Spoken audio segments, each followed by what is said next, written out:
स्वागत है आपका इंडिया न्यूज में। आपके साथ मैं हूं राजीव। इंडिया न्यूज आप तक लेकर आया है सबसे तेज न्यूज बुलेटिन न्यूज 222। अगले 22 मिनट में 222 बड़ी खबरें और आपके साथ मैं हूं राकेश पांडे। सिर्फ 22 मिनट आप हमारे साथ बने रहिए। इस 22 मिनट में देश दुनिया और खेल जगत की तमाम बड़ी खबरें हम आपको देंगे। दिल्ली से सटे गाजियाबाद में देर रात बड़ी वारदात हुई। बदमाशों ने बीएसपी पार्षद की गोली मारकर हत्या कर दी। गाजियाबाद में लोनी के पार्षद शौकीन को उनके घर के बाहर एक के बाद एक कई गोलियां मारी गईं। पार्षद शौकीन को घायल स्थिति में अस्पताल ले जाया गया, जहां उनकी मौत हो गई। हत्यारे स्विफ्ट कार में आए थे। आरोपियों की संख्या 3 बताई जा रही है। हत्या के बाद से इलाके में तनाव का माहौल है। बड़ी संख्या में पुलिस बल को भी तैनात किया गया। पुलिस इसे पहली नजर में आपसी रंजिश का मामला बता रही है। 3 बताई जा रही है। हत्या के बाद से इलाके में तनाव का माहौल है। बड़ी संख्या में पुलिस बल को भी तैनात किया गया। पुलिस इसे पहली नजर में आपसी रंजिश का मामला बता रही है।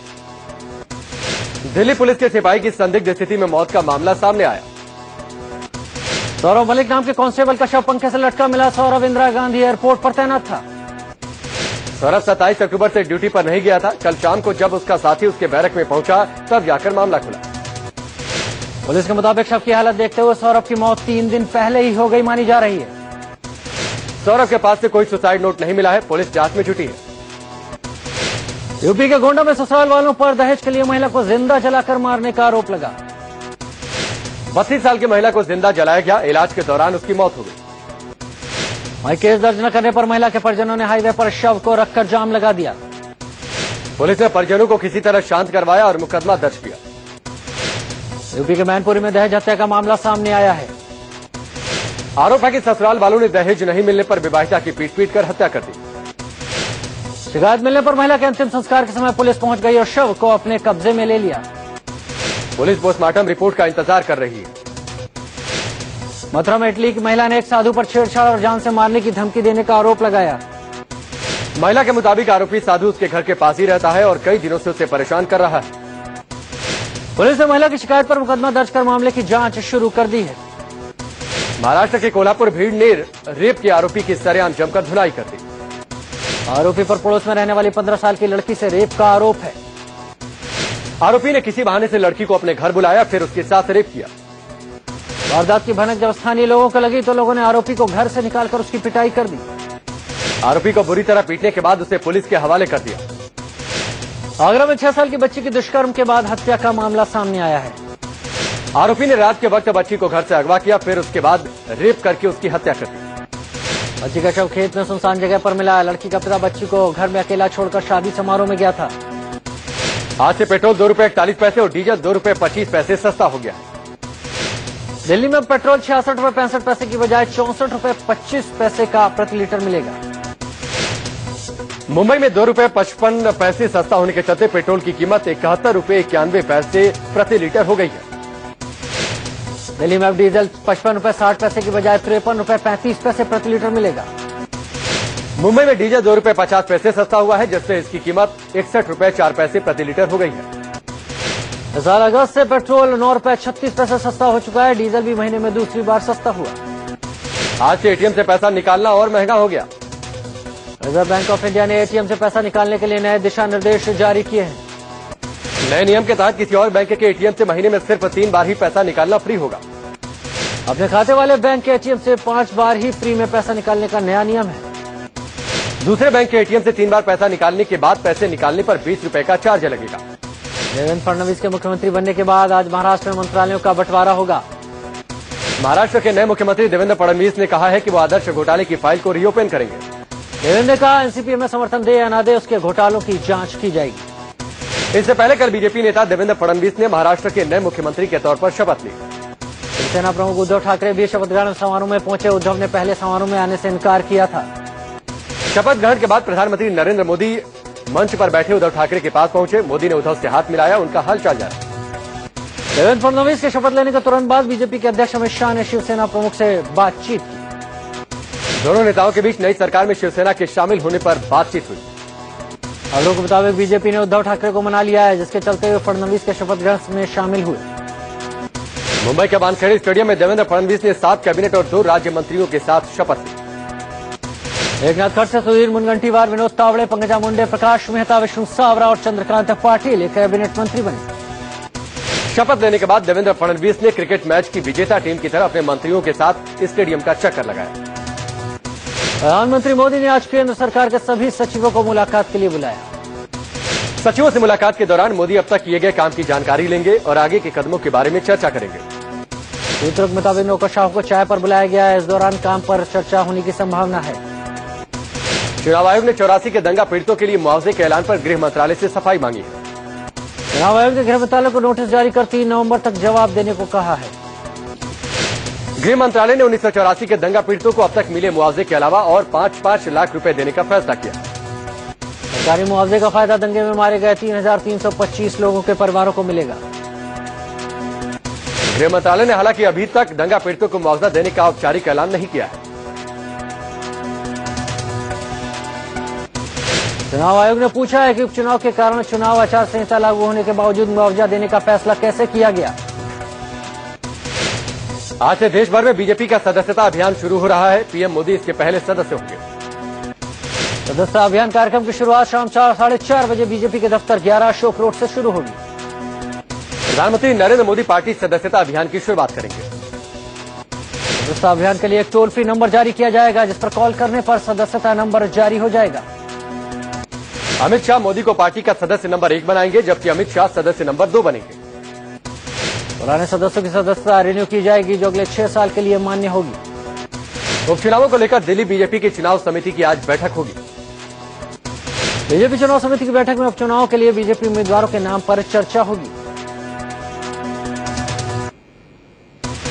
एक अखबार के हवाले से खबर है कि यूपीए शासनकाल के दौरान केंद्र में मंत्री रही परनीत कौर का नाम विदेश में काला धन रखने वालों की सूची में शामिल। परनीत कौर पंजाब के पूर्व मुख्यमंत्री कैप्टन अमरिंदर सिंह की पत्नी है।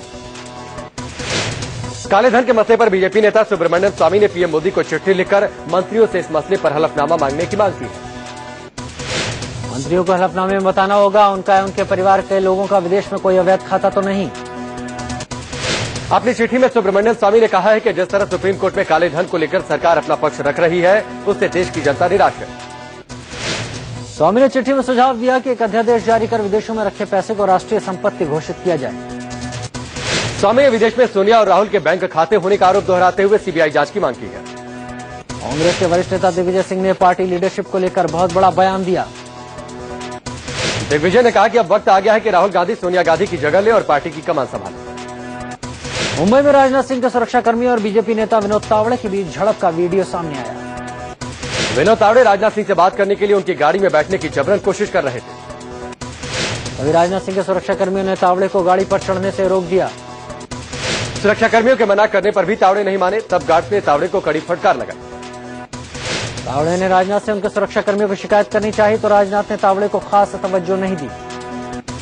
राजनाथ सिंह तावड़े को गुड बाय कहकर निकल गए, जिसके बाद से तावड़े नाराज बताए जा रहे हैं। लखनऊ में गृह मंत्री राजनाथ सिंह के बेटे और बीजेपी नेता पंकज सिंह केंद्रीय मंत्री उमा भारती के सुरक्षा कर्मियों से भिड़ गए। दोनों के बीच जमकर झड़प हुई, काफी देर तक हंगामा मचा रहा। दरअसल रन फॉर यूनिटी दौड़ में उमा भारती के साथ पंकज सिंह भी शामिल होना चाहते थे, लेकिन सुरक्षा कर्मियों ने उन्हें नहीं पहचाना। खुद को रोके जाने से पंकज सिंह भड़क गए और सुरक्षा कर्मियों से भिड़ गए। उत्तराखंड के राज्यपाल अजीज कुरैशी ने अपने बयान से एक बार फिर विवाद पैदा कर दिया। कुरैशी ने कहा कि गौ हत्या करने वालों को हिंदुस्तान में रहने का कोई हक नहीं। कुरैशी ने कहा अगर कोई गाय को मारता है तो हमें उसे समाज से बहिष्कृत कर देना चाहिए। राष्ट्रीय मानवाधिकार आयोग ने दिल्ली के पूर्व कानून मंत्री सोमनाथ भारती को अफ्रीकन महिलाओं के साथ बदसलूकी का दोषी माना। आयोग ने बदसलूकी का शिकार हुई 12 अफ्रीकन महिलाओं को 25-25 हजार रुपए दिए जाने का आदेश दिया। सोमनाथ भारती ने खुद को बेकसूर बताया और आयोग पर राजनीति करने का आरोप लगाया। 15 जनवरी को सोमनाथ भारती ने दिल्ली के खड़की एक्सटेंशन में अफ्रीकन महिलाओं के घर धावा बोला था। सोमनाथ भारती पर आरोप है कि वो अपने समर्थकों के साथ अफ्रीकन महिलाओं के घर में घुसे और बदसलूकी की। यूपी के कदावर मंत्री आजम खान की पत्नी तंजीन फातिमा ने समाजवादी पार्टी से राज्यसभा के टिकट को ठुकरा दिया। माना जा रहा है कि पार्टी ने नाराज आजम खान को खुश करने के लिए उनकी पत्नी को राज्यसभा का टिकट दिया था। आजम खान ने राज्यसभा की टिकट की पेशकश पर मुलायम सिंह का शुक्रिया अदा किया। आजम खान ने कहा कि वो अपने बेबी के लिए राज्यसभा का टिकट नहीं चाहते। समाजवादी पार्टी ने राज्यसभा सांसद अमर सिंह को दोबारा टिकट नहीं दिया। राज्यसभा की 11 सीटों के लिए 20 नवंबर को चुनाव होने हैं। अमर सिंह का कार्यकाल 25 नवंबर को खत्म होगा। 29 अक्टूबर को अमर सिंह ने दिल्ली में एसपी सुप्रीमो मुलायम सिंह यादव और अखिलेश यादव से मुलाकात की थी। माना जा रहा था कि अमर सिंह ने एसपी में वापसी को लेकर मुलाकात की थी। दिल्ली में हुई एसपी संसदीय दल की बैठक में 6 लोगों को टिकट दिया गया है। बैठक में तंजीम फातिमा, रामगोपाल यादव समेत 6 लोगों को राज्यसभा का टिकट दिया गया। झारखंड में चुनाव से पहले कांग्रेस और जेएमएम का गठबंधन टूट गया है। दोनों पार्टियों में सीटों के बंटवारे को लेकर बात नहीं बनी। दोनों ने अकेले चुनाव लड़ने का ऐलान किया। जम्मू कश्मीर में चुनाव से पहले हालात बिगाड़ने की कोशिश हो सकती है। खबर है कि आईबी ने संबंधित एजेंसियों को अलर्ट किया है। कश्मीर में फिर से पत्थरबाजी हो सकती है। साथ ही सीमा पर फायरिंग बढ़ने की भी आशंका है। लश्कर युवाओं की भर्ती में जुट गया है। खबर है कि सरकारी दफ्तरों और राजनीतिक पार्टियों के दफ्तर पर भी हमले हो सकते हैं। जम्मू कश्मीर के शोपियां में सेना ने आतंकियों की बड़ी साजिश का पर्दाफाश किया। 4 किलो का आईडी बम बरामद करने के बाद उसे डिफ्यूज किया गया। सड़क किनारे आईडी बम का धमाका कराया गया। आग की लपटों के साथ काफी दूर तक धमाके की आवाज सुनाई दी।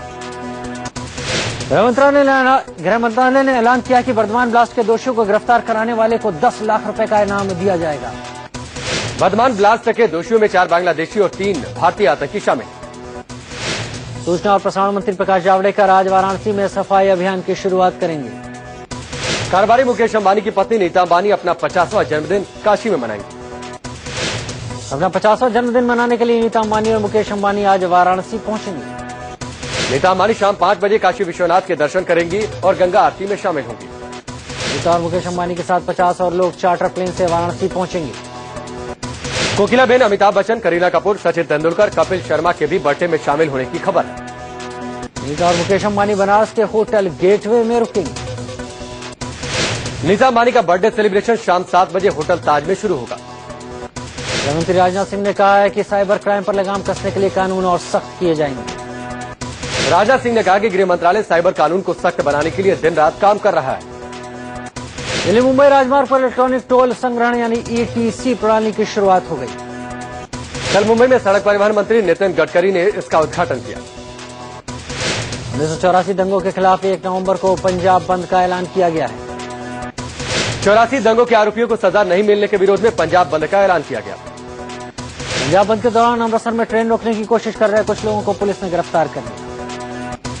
आज से रकाबगंज गुरुद्वारा में 1984 शहीदी यादगिरी का निर्माण शुरू किया जाएगा। 1984 के दंगों में मारे गए सिखों की याद में शहीदी यादगिरी का निर्माण किया जा रहा है। इस मौके पर सीएम प्रकाश सिंह बादल, शिरोमणि अकाली दल के अध्यक्ष सुखबीर सिंह बादल भी मौजूद रहेंगे। हरियाणा पुलिस ने सोनीपत के गोहाने में हुई बैंक लूट मामले में भंडाफोड़ करने का दावा किया। पीएनबी की ब्रांच में हुई इस लूट के सिलसिले में पुलिस ने 3 लोगों को गिरफ्तार किया है। पुलिस को उस घर के मालिक और इस मामले में आरोपी महिपाल की लाश मिली है, जिसमें सुरंग बनाकर चोर बैंक तक पहुंचे।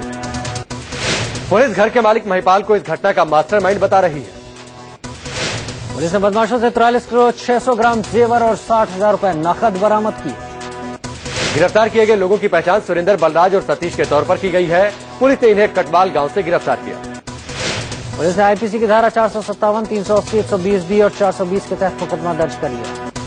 दिल्ली पुलिस ने धोखाधड़ी के आरोप में एक बिल्डर को गिरफ्तार किया। आरोप है कि उसने लोगों को घर का सपना दिखाकर उनसे 100 करोड़ रुपए ठग लिए।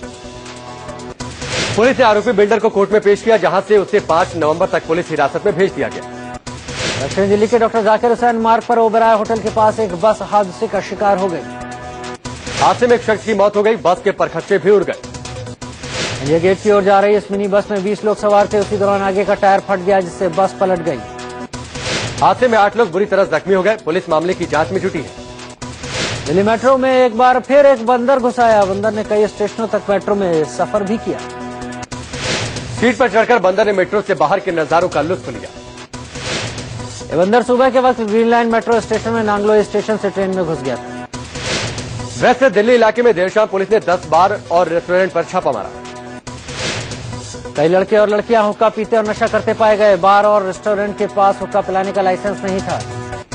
पुलिस ने वेस्ट दिल्ली के वेस्टगेट मॉल, पैसिफिक मॉल और सेंट्रल मार्केट के बार और रेस्टोरेंट में छापा मारा। सभी बार और रेस्टोरेंट का चालान काटा गया। छापेमारी में दिल्ली सरकार के हेल्थ डिपार्टमेंट के लोग भी शामिल हुए। दिल्ली पुलिस ने कार से कैश और कीमती सामानों की चोरी करने वाले 2 बदमाशों को गिरफ्तार किया। ये शातिर चोर चलती कार को पंचर कर देते थे और कार में रखा सामान लेकर फरार हो जाते थे। 2 दिन पहले इन बदमाशों ने 20 लाख रुपए की चोरी की थी।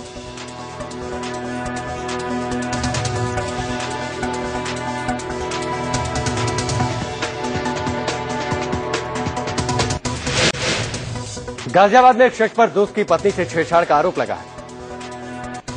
महिला का आरोप है कि घर में अकेला पाकर आरोपी उससे अश्लील हरकतें करने लगा। महिला के शोर मचाने पर आरोपी फरार हो गया। आरोपी एक आईटी कंपनी में बड़े पद पर तैनात है। आरोपी महिला के पति का 10 साल पुराना दोस्त था। दोनों एक ही कंपनी में काम करते हैं। दिल्ली से सटे गाजियाबाद में 3 साल के बच्चे के किडनैपिंग का वीडियो सामने आया। मामला पौष इलाके वैशाली का है, जहां घर के बाहर खेल रहे वंश को 2 बदमाश उठाकर ले गए। बच्चे को चॉकलेट का लालच दिया गया। पूरी वारदात घर के बाहर लगे सीसीटीवी कैमरे में कैद हो गई। तस्वीरों में दिखा कि बच्चा अपने दोस्त के साथ खेल रहा है, तभी बदमाश ने दोनों बच्चों को चॉकलेट का लालच दिया। एक बच्चे ने चॉकलेट लेने से इनकार कर दिया, जबकि एक बच्चा चॉकलेट की लालच में बदमाश के साथ जाने को राजी हो गया। बदमाश ने बच्चे को गोद में उठाया और वहां से चलता बना। यूपी के सहारनपुर में स्कूल प्रशासन के रवैये से तंग आकर 10वीं क्लास का एक छात्र घर छोड़कर भाग गया। छात्र ने माता पिता के नाम एक लेटर छोड़ा, जिसमें स्कूल प्रशासन के तानाशाही रवैये का जिक्र है। छात्र ने लेटर में लिखा कि अगर उसे कुछ हो जाता है तो उसकी मौत का जिम्मेदार स्कूल प्रशासन होगा। यश नाम के छात्र के मुताबिक स्कूल में किसी शरारत पर प्रिंसिपल ने उसे और उसके दोस्त को दोषी बताया। यश ने लेटर में लिखा कि उसे फंसाया गया है, उसे बेवजह रस्टिकेट करने की धमकी दी गई है। इसके घर से भाग जाने से घर में मातम सा माहौल है। परिजनों ने गुमशुदगी की रिपोर्ट दर्ज करवाई है। मथुरा में टेम्पो ट्रक की टक्कर में 3 लोगों की मौत हो गई, जबकि 6 से ज्यादा लोग जख्मी हो गए। 2G घोटाले से जुड़े मनी लॉन्ड्रिंग केस में पूर्व दूरसंचार मंत्री ए राजा और डीएमके नेता कनिमोई के खिलाफ आरोप तय हुए। कोर्ट ने 10 लोगों और 9 कंपनियों के खिलाफ आरोप तय किए। डीएमके प्रमुख करुणानिधि की पत्नी पर भी आरोप तय किए गए। दिल्ली के पटियाला हाउस कोर्ट में विशेष अदालत ने आरोप तय की। अगली सुनवाई 11 नवंबर को होगी।